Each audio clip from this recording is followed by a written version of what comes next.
right, good morning, church. Good morning. I'm thankful to be here. I'm Mark Mitchell. I'm Nick's father-in-law, Natalie's dad. So give you a frame of reference in case you're new here. But I guess I'm the one new here, so you probably know them. You don't know me. So, but again, I want to express my welcome if you're just visiting. I know everybody here is glad to have you, and I want to thank you for letting me share with you just for a few minutes this morning, and also thank you for making that sense of family here for our family. As most of you probably know, when you're not around family, it's good to know that your family is around some kind of family. Yeah. And so it's good to know people are getting taken care of. So I want to thank you for kind of taking care of our family that way. And then thank you to Bob and Patty. Every time we come up, they find some way to treat us. So I appreciate it. It's fun hanging out with them. We did some lunch at the Food Factory, so that was good. I went online and gave them a good rating. So we came in just for a long weekend. We got in about midnight Thursday. We came in to see our 10th grandchild, Ollie. Come on. Oh yeah, and to see Nick and Natalie. Right. But yeah, you know how that goes. So, when they let me know, say we're doing 1 Corinthians, I thought, boy, there's a lot of good stuff there. What chapter will I get? I said, chapter 14. I said, whoa, there's some deep stuff there.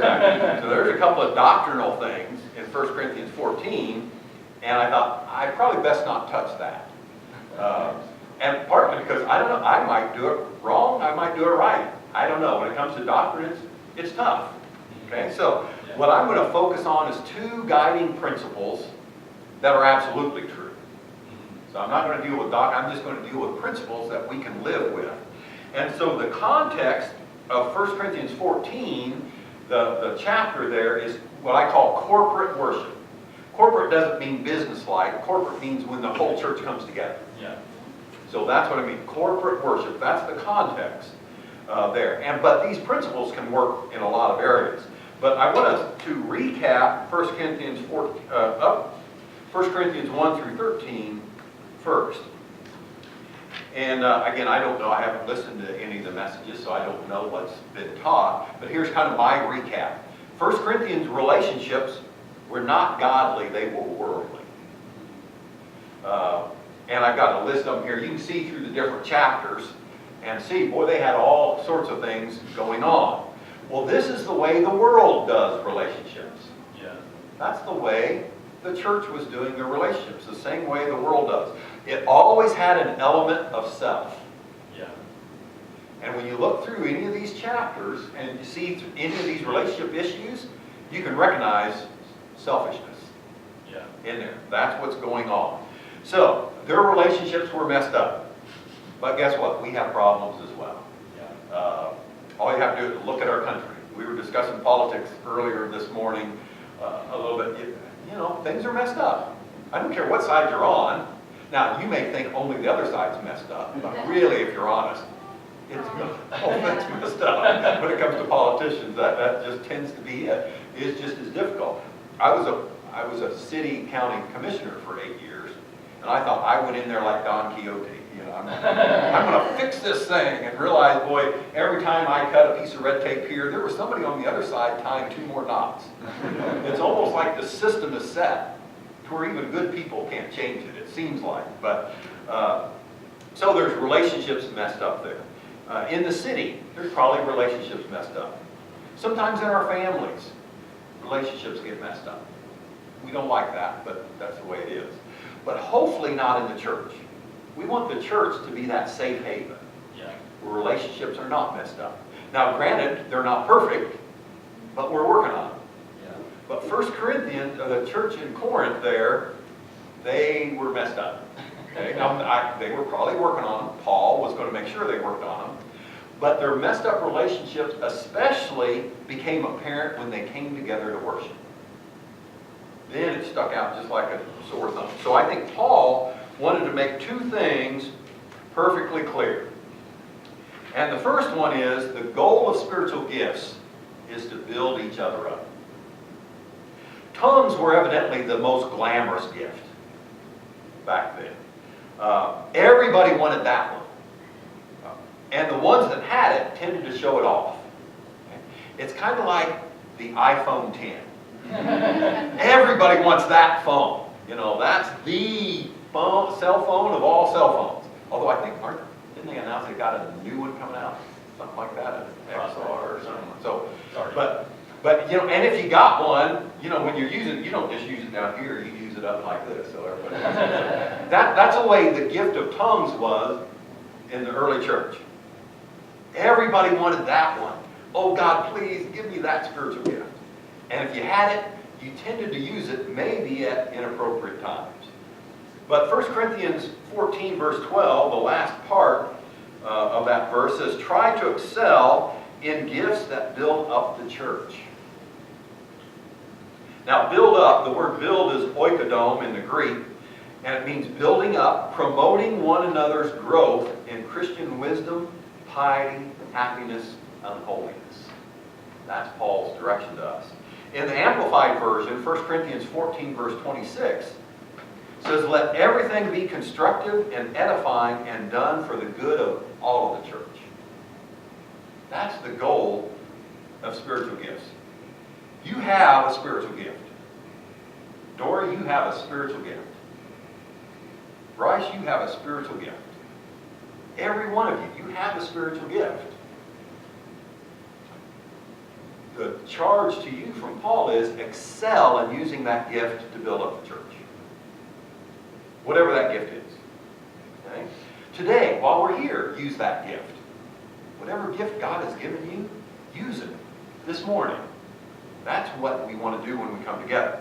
So now I want to give you a test. I'm going to give you a quiz. All right? Think about someone here that's here this morning. You don't have to tell me. All right? Got that person in mind?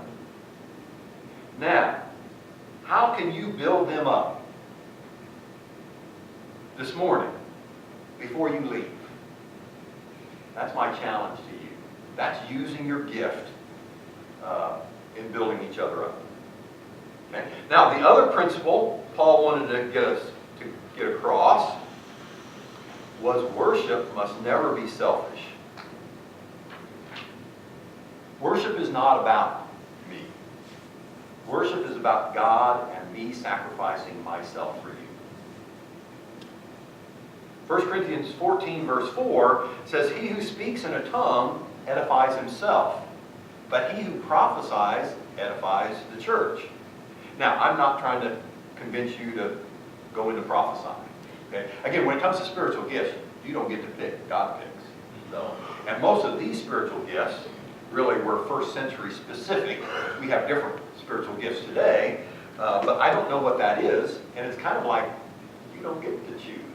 You know, you don't get to go to Food Factory and look at the menu and say, I want that one. Yeah. God gave you one because he knows you can use it to build up this church right here. So Paul is pointing out that the desire for speaking in tongues was rooted in selfishness. Now, if you had that spiritual gift, that was great, but if you desired it, really that desire was rooted in selfishness. Our focus should be on others. Your focus should be on others. And Paul spoke in tongues more so than all of them. But here's what he wanted. In 1 Corinthians 14 verse 19, I'm going to read from the Amplified Version. But it says, nevertheless, in public worship, I would rather say 5 understandable words in order to instruct others than 10,000 words in a tongue which others cannot understand. So you get what Paul said. Paul could speak in tongues. He said, that's not, I don't desire to do that. If that's not helping the church, I'm not going to do it. If it just puts me on a platform and everybody says, oh wow, that Paul is so spiritual. And he said, I'm not going to do it. Okay? The key is, don't spectate, participate. And there's a couple of things we definitely do when we come to worship together on Sunday morning in this nice auditorium here.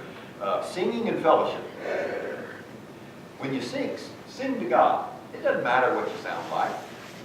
Just sing. Open your voice and let her rip. Pretend you're in the shower. Not totally, but I mean, kind of, you know what I mean. You know, just no inhibitions. It doesn't matter what you sound like, you sing to God. You want to participate, not just spectate. And in fellowship, engage. Get out of yourself. You want to initiate. You want to engage. I want to use maybe two different examples. Imagine this morning, two different churches. Okay, one church, everybody comes in and everybody's going to participate. So instead of in singing, thinking, oh, I'm just going to listen, every single person is singing. Now some of you, I've heard you, it's more of a joyful noise than singing, but that's okay. All right? But everybody's doing that. Imagine kind of how vibrant that kind of worship service is. Okay? Now think on the other side, what if everybody came in and said, you know, I'm kind of having a bad week, I'm just going to listen, I need to kind of take it in and worship. And there's a time for that. But what if everybody came in thinking that? Yeah. What would the singing sound like? Wouldn't be any, right? Casey would be up here, he'd be waving his hand, but he wouldn't be singing either, you know, because he'd be listening. And so we'd all just be smiling. That's not much of a worship, right? So do you get what I mean? There is, if you come in giving, that makes worship so much. That's what Paul's saying. Same way in fellowship. What if everybody came in this morning and said, I'm going to be the first to initiate. I'm going to go and ask somebody a question, or whatever it is. In my neck of the woods, we ask about what do you think about those Chiefs? Okay, and this year it's a good answer. You know? We don't ask about the Royals, mind you, but we ask about the Chiefs right now. So a few years ago, it was the Royals. So, but that, you know, we engage each other that way. But so think about the church this morning. If everybody came in and everybody was just trying to be the first to ask, okay, here's a question. Oh, how's this going? You know, and think of the buzz fellowship would have. Now flip to the other side. What if everybody came in with the mindset, I'm not saying nothing to nobody until they say something to me? It'd be a pretty quiet bunch. Because nobody would be saying anything. Right? So which kind of church fellowship do you want to be in? Yeah. So that's what Paul is saying. Worship must never be selfish. You want to be out of yourself. And that's what 1 Corinthians 14. So, really to summarize here, I think these are two overriding principles that Paul is using because they had kind of abused their relationships there. So he's kind of wrapping up, the book is getting about done. And he's saying, hey, the goal of your spiritual gifts is to build each other up. And worship must never be selfish. And now you get the perfect opportunity to practice both of these at the fellowship meal here in just a little bit. I like kind of what you guys did. This is probably more similar to what they did in the first century, is having kind of communion to get kind of like a part of the meal. And so I encourage you during this time, don't be selfish, but build each other up.